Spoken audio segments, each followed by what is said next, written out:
خوارج ہیں، فتنہ خوارج، انہوں نے دلیر جوانوں کو قوم کی گردن کو شہید کیا اور یہ اپنی فرض کی ادائیگی میں موجود تھے اور اس فرض کی ادائیگی میں انہوں نے شہادت کا جام نوش کیا۔ یہ پاکستانی فوج کے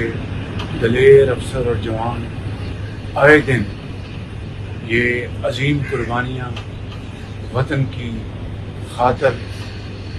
وطن میں امن قائم کرنے کی خاطر، اور جو فتنہ خوارج ہیں، جو دہشت گرد ہیں، ان کو ہمیشہ کے لیے صفحۂ ہستی سے ختم کرنے کے لیے دن رات یہ قربانیاں دے رہے ہیں۔ لیکن اندازہ کریں کہ ان کے والدین، ان کے بھائی بہن، ان کے دلوں پر کیا گزرتی ہو جو اپنے بچوں کو بھیجتے ہیں، اور یہ وہ دہشت گرد ہیں جو ان کو شہید کر کے پھر کسی گھر میں جا کے پناہ لیتے ہیں۔ میں سمجھتا ہوں یہ وہ کبھی عمل ہے، یہ وہ گھناؤنا کردار ہے جس کا خاتمہ کرنے کا وقت آ چکا ہے۔ افغانستان سے یہ دہشت گرد پاکستان آتے ہیں اور TTP کے ساتھ مل کر یہ خوارج ہمارے فوجیوں کو، ہمارے بھائیوں اور بہنوں کو، عام شہریوں کو شہید کر رہے ہیں۔ میں آج افغانستان کی حکومت کو واضح طور پر پیغام دینا چاہتا ہوں کہ وہ دو چیزوں سے ایک کا انتخاب کریں، یا پاکستان کے ساتھ صحیح ایک دل کے ساتھ اور سنسیرٹی کے ساتھ، سچائی کے ساتھ اگر وہ پاکستان کے ساتھ تعلقات قائم کرنا چاہتے ہیں تو آئیں، ہم اس کے لیے تیار ہیں۔ لیکن اگر انہوں نے دہشت گردوں کا ساتھ دینا ہے، ان کی پشت پناہی کرنی ہے، تو پھر ہمیں پھر افغانستان کی انٹرم گورنمنٹ سے کوئی تعلقات نہیں، پر انشاءاللہ افواج پاکستان، جوان، افسر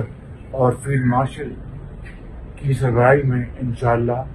ہر صورت میں ان دہشت گردوں کا خاتمہ ہوگا۔ اس کے بغیر یہ قوم، یہ فوج، یہ چین سے نہیں بیٹھے گی۔ اس حوالے سے اب وقت آ گیا ہے کہ ہمیں انتظامی سیاسی فیصلے کرنے ہوں تاکہ پاکستان کے اندر امن قائم کرنے کے لیے جو بھی ہمیں ایکشن لینے ہیں وہ وقت کی اہم ترین ضرورت ہے، اور پوری قوم پکار کر یہ مطالبہ کر رہی ہے کہ آئے دن کو یہ جو جنازے اٹھ رہے ہیں ہماری افواج کے جوانوں کے، یہ دیکھتی آنکھوں سے نہیں دیکھ سکتے، نہ ان کا دل ہے کہ اس کو اس صدمے کو روز برداشت کریں۔ لہٰذا وہ پکار کر یہ مطالبہ کر رہی ہے کہ وہ اقدامات